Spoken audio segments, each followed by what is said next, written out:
শুকনা ছিল, আপনি পানি দিচ্ছেন। আপনি গাছ যেমন লাগাবেন ফল তেমন পাবেন। ভোট দিয়া যে রকমের লোক পার্লামেন্টে পাঠাইছেন ওই রকমের ফল আপনি পাবেন।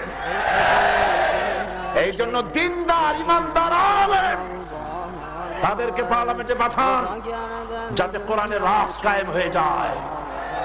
তাহলে 1 নম্বরের কাজ হলো নামাজ প্রতিষ্ঠা করা, 2 নম্বরের কাজ হলো যাকাত আদায় করা, 3 নম্বরের কাজ হলো ভালো কাজের আদেশ করা। আর অন্যায় কাজ 2 হাতে বন্ধ করে দাও, 2 হাতে বন্ধ করে দাও। রমজান মুবারক আসতেছে, অন্যায়ের প্রতিরোধ মুখর হয়ে উঠুন, অন্যায় হতে দিবেন না।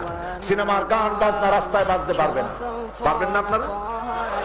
এগুলি করতে হবে, অন্যায় বন্ধ করতে হবে। মহিলাদেরকে পর্দায় থাকতে হবেই। তার অর্থ এই নয় যে মহিলারা কলেজে, ইউনিভার্সিটিতে, ডাক্তারখানায় কোনো জায়গায় যাইতে পারবে না তা।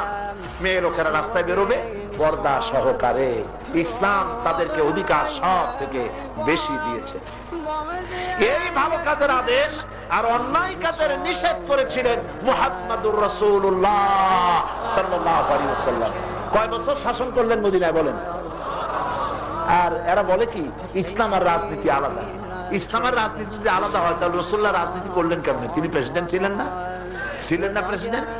তিনি প্রেসিডেন্ট ছিলেন, রাষ্ট্র চালাইছেন। আমারু বিল মারুফ ওয়া নাহয়ু আনিল মুনকারের দায়িত্ব হুজুর পালন করেন নাই? সর্বপ্রথম আল্লাহ নবীর এই দায়িত্ব পালন করেছেন। আমার বন্ধুগণ, এই দায়িত্ব পালন করার পর আল্লাহ নবী ইন্তেকাল করলেন। এরপরে হযরত আবু বকর ক্ষমতায় আসলেন। হযরত আবু বকর ক্ষমতায় এসে হযরত ওমর রাদিয়াল্লাহু তাআলা আনহুকে বিচারপতি বানালেন।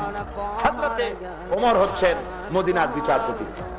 ঐতিহাসিকরা লিখছেন হামাকাতা আমান কামিলান ফালাম ইয়াখতাসিম ইলাইহি ইসনান। পূর্ণ 1 বছর পার হয়ে গেল, হযরত ওমরের আদালতে কোন একজন মামলা নিয়ে একজনের বিরুদ্ধে আর একজন আসলো না। সুবহানাল্লাহি ওয়া বিহামদিহি। হযরত ওমর হযরত আবু বকরের কাছে গিয়ে বললেন, মা হাযা তাবিইনদা কওমিন মুমিনিনা ইয়া খলিফাত রাসূলিল্লাহ সাল্লাল্লাহু আলাইহি ওয়াসাল্লাম। হে আল্লাহর রাসূলের খলিফা, বিচারকের এখানে দরকারটা কি?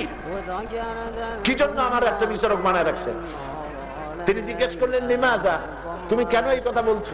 তিনি বলছেন যে 1 বছর বসে থাকলাম, একজন বাদী বিবাদী আমার সামনে আসলো না একজনের বিরুদ্ধে আর একজন মামলা দায়ের করতে। এখানে আমার দরকারটা কি? কোন পৃথিবীর ইতিহাসের কোন নজির আছে 1 বছরে মামলা হয় না? নজির আছে?